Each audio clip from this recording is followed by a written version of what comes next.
Video disclaimer: This video is only for entertainment purpose, so please don't take seriously. Hello guys, मेरा नाम है मानव और आपका स्वागत है आपके अपने चैनल आरसी मैशअप में। गाइज, आज के इस वीडियो में हम देखने वाले हैं एक कमाल के मैशअप रिएक्शन को। अगर आपको ये मैशअप रिएक्शन की वीडियो पसंद आएगी तो वीडियो को लाइक और शेयर जरूर कर दीजिएगा और चैनल पे नए हैं तो चैनल को सब्सक्राइब जरूर कर लीजिएगा। Thank you. तो गाइज, आगे की बात हम वीडियो खत्म होने के बाद करते हैं, तो चलिए इस कमाल के मैशअप रिएक्शन की वीडियो की शुरुआत करते हैं। Hope you will enjoy. Japan से भारत में है, बाद में यूक्रेन भी गए, मगर हम यहाँ पर प्राइमरली फोकस करेंगे इनकी इंडिया विजिट पर। भारत में ये आए, इनका बहुत ज़्यादा भव्य तरीके से वेलकम हुआ और साथ ही साथ इनको गोलगप्पे भी खिलाए गए। यहाँ पे आप देख पाओगे, ये फुटेज काफ़ी वायरल हुई थी। इस फुटेज में जापान के पीएम गोलगप्पे खा रहे हैं भारत के प्रधानमंत्री के साथ।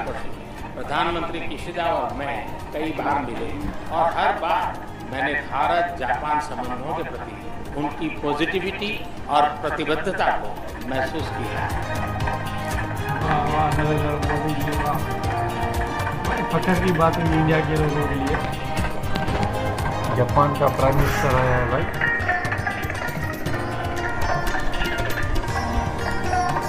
ओ गोलगप्पे भाई खुद बना के दे रहे हैं। लस्सी They are using the fresh mango.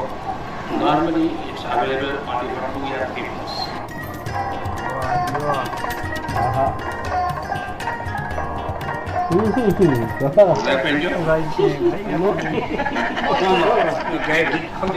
What's the name? Golgappa. Yes, Golgappa.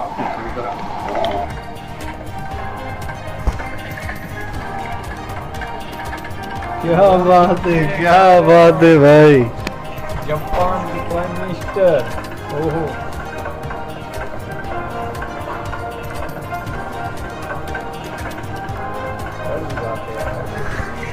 यार, अगर आपको मौका मिले नरेंद्र मोदी के साथ गोलगप्पे खाने का, मैं तो जरूर खाऊंगा उसके साथ। उनके बराबर नहीं है भाई। अरे वो आम एकदम बराबर।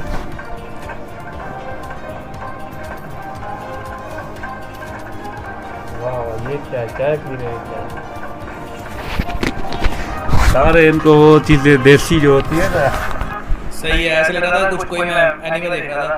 और अगेन ये विजिट सिर्फ गोलगप्पों के बारे में नहीं थी।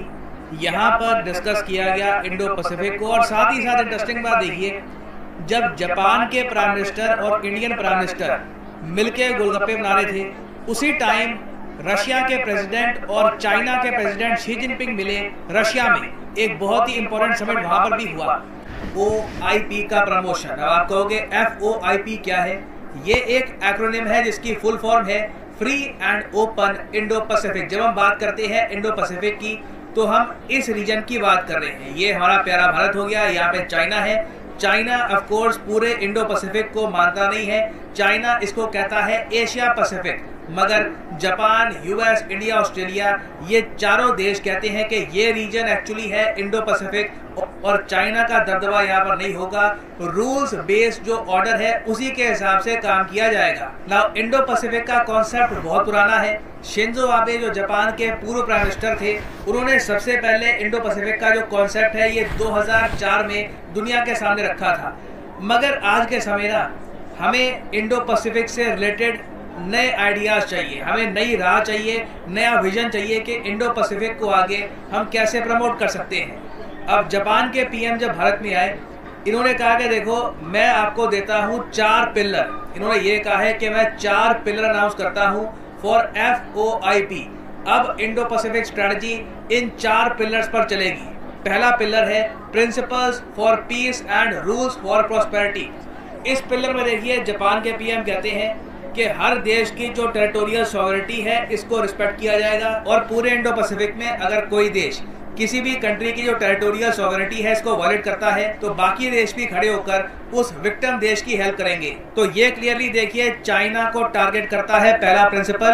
पहले इंडो पैसिफिक में ये सब बातें नहीं की जाती थी, मगर अब खुल के टेरिटोरियल सॉवरिटी की बात की जा रही है। बहुत ही इंपॉर्टेंट प्रिंसिपल है ये, इंडिया को काफी हेल्प करेगा। सेकंड इनका पिलर ये है कि इंडो पैसिफिक रीजन बहुत ही यूनिक है।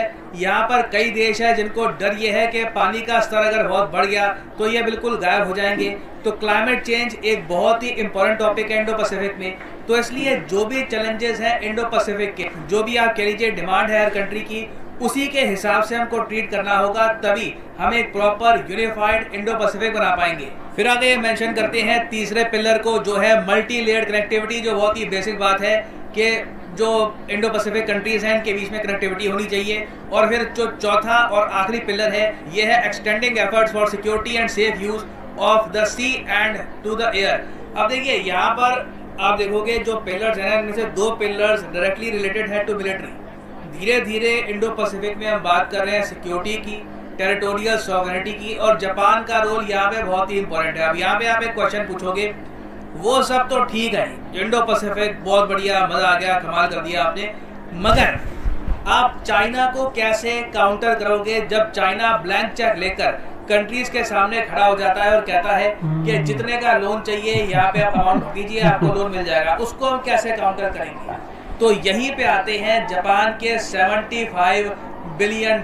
जापान के पीएम ने कहा है कि आने वाले कुछ सालों में 2030 तक प्राइमरली ये एक इंडो पैसिफिक इंफ्रास्ट्रक्चर फंड बना देंगे। बेसिकली इसमें होगा क्या, जापान में प्राइवेट इन्वेस्टमेंट से फंडिंग के जरिए, उसके अलावा ग्लोबल लोन के जरिए जापान $75 बिलियन इकट्ठे कर देगा, और उसके बाद ये पैसा इंडो पैसिफिक देश जिनको भी नीड है, मान लीजिए इंडो पैसिफिक में देश है जैसे मालदीव्स है, उसको लोन चाहिए तो पाकिस्तान को भी शामिल कर लेते हैं ना इंडो पैसिफिक, हो जाएगा ना। होगा जापान से भी ये डायरेक्टली लोन ले पाएंगे, फाइनेंसिंग ये लोग यहाँ पर ले पाएंगे इंफ्रास्ट्रक्चर के लिए। ऑफ कोर्स चाइना तो आएगा ना, बहुत अच्छा स्टेप है ये। यहाँ पर सिर्फ भाषण देने के लिए नहीं आए, अपने पिलर्स दिखाने के लिए नहीं आए कि देखो मैंने एक पिलर ये बनाया, ये छज्जा डाल दिया यहाँ पर, नहीं, ये यहाँ पर जेन्युइनली बता रहे हैं कि जापान पैसे खर्चने को तैयार है।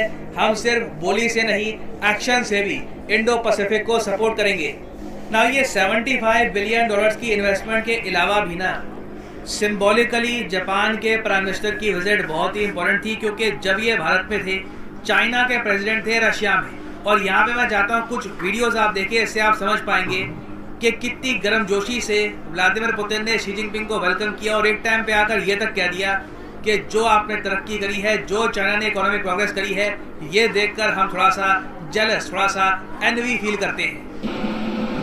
ओ ये देखो इनका वेलकम,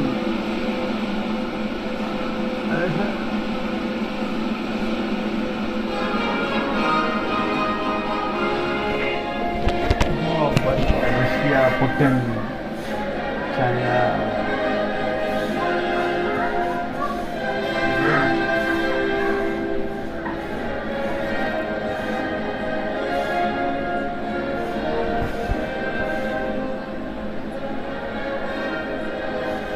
शानदार रशिया और चाइना ये भी कुछ कर रहे हैं प्लानिंग।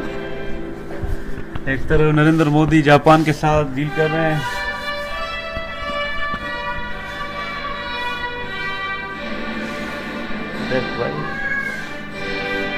दुनिया को चलाने वाले दो हैं। Не было в течение 100 лет. Там, где вместе двигаем эти перемены.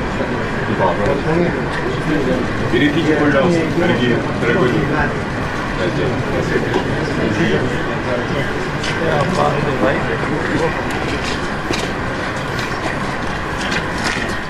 चाइना और रशिया, इमेजिन करके देखिए जापान पे कितना प्रेशर होता होगा। हमारे रिलेशन तो दोनों में से सिर्फ एक के साथ खराब है, दूसरे के साथ रिलेशन तो काफी अच्छे हैं। रशिया के साथ रिलेशन हमारे काफी अच्छे हैं। जापान का बॉर्डर डिस्प्यूट है, आइलैंड्स को लेकर डिस्प्यूट है रशिया और चाइना दोनों के साथ, और जापान के पास खुद के न्यूक्लियर वेपन्स भी नहीं है। हमारे पास प्रॉपर मिसाइल्स हैं, न्यूक्लियर वेपन्स। आप सोच कर देखिए जापान कितना नर्वस फील करता होगा, और जापान के लिए कितना कंफर्टिंग होता होगा कि जब शी जिनपिंग रशिया में है, एटलीस्ट इनके पीएम इंडिया में है, और इंडिया में खड़े होकर ये टेरिटरी और इंटीग्रिटी की बातें करते हैं। तो बहुत ही ज़्यादा इम्पोर्टेंट विजिट थी ये जापान के दृष्टिकोण से आप अगर देखें। हालांकि पर्सनली आप मुझसे पूछे, मुझे उम्मीद थी डिफेंस से रिलेटेड ना कुछ बड़ा एग्रीमेंट साइन करेंगे या फिर कुछ अनाउंसमेंट करेंगे, मगर डिफेंस सेक्टर को लेकर जापान और भारत अभी के लिए कुछ ज़्यादा खास कर नहीं रहे। और इसके बारे में बहुत से आर्टिकल लिखे गए हैं कि ओपन इंडो पैसिफिक प्रॉपरली नहीं बन पाएगा जब तक भारत और जापान डिफेंस की फील्ड में प्रॉपर कोऑपरेशन नहीं करते। आज भी आप देख लीजिए हमारी डिफेंस कोऑपरेशन रशिया के साथ कई गुना ज़्यादा है कंपेयर टू जापान। तो जो डील है ना, ये चाइना को काउंटर करने के लिए, ये 75 बिलियन जो डॉलर जिन्होंने लगाए हैं ना, चाइना इस चीज में नहीं मानता। इंडो पैसिफिक में वो चाहता है ये ऐसा वैसा कुछ नहीं है, वो एशिया है पूरा। वो और नरेंद्र मोदी और जापान वाला कहते हैं नहीं ऐसा नहीं होगा, और हम ये 75 बिलियन डॉलर की 2030 तक ऐसे यार मतलब देश शामिल थे यार। पाकिस्तान भी अगर शामिल हो जाता ना तो इससे ये फायदा होता। मतलब ये यहाँ पर इंडो पैसिफिक में ये सारे पैसे लगेंगे और जिन देशों को जरूरत होगी इन पैसों की उनको भी ये सारे मिलेंगे। लेकिन चाइना क्या कर रहा है, सबको वो खाली चेक दे रहा है। वही तो मसला है। नहीं लो, इनसे बात नहीं करो, हमसे बात करो। तो अभी ये 75 बिलियन डॉलर जो है ना, ये बड़ी मतलब चेंजिंग लाएंगे इंडो पैसिफिक में। अभी ओपन नहीं कर रहे क्योंकि उनको पता है कि अगर ऐसा अभी नहीं हो सकता। रशिया के साथ दोस्ती इंडिया की है लेकिन चाइना के साथ नहीं है, तो ये सारे देश एक दूसरे के साथ किसी की दोस्ती है किसी की दुश्मनी है, इस वजह से ये थोड़ा लड़खड़ा रहे हैं। बाकी नरेंद्र गाइज आपको यह मैसअप रिएक्शन का वीडियो कैसा लगा, अपने थॉट को नीचे वीडियो के कमेंट में जरूर बताइएगा। वीडियो पसंद आई हो तो वीडियो को लाइक जरूर कर दीजिएगा। चैनल पे नए हैं तो चैनल को सब्सक्राइब जरूर कर लीजिएगा। तो थैंक यू, मिलते हैं नेक्स्ट वीडियो में।